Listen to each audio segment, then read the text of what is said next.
Look, listen, and say. Read. Hi, I'm Sagar. I'm in class 4. I am 9 years old. I have a little sister. Her name is Kia. She's only 3 years old.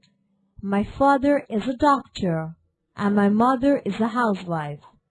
My grandfather was a school teacher, but he does not work now. My grandfather helps me with my homework. He is very smart.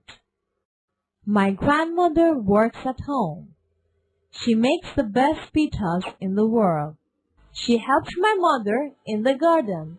My mother has a wonderful garden. I'm very proud of it. She grows the best tomatoes and cucumbers in the neighborhood. They're delicious. Do activity A from your textbook.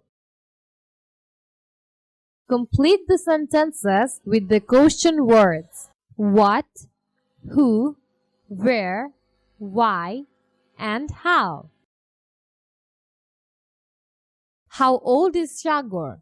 Who is here? What does his father do? Where does his father work? Who helps his mother with the garden? Why is Sagar proud of his mother's garden? Pair work. Ask and answer the questions in Activity B. Drag the correct answer to match the question.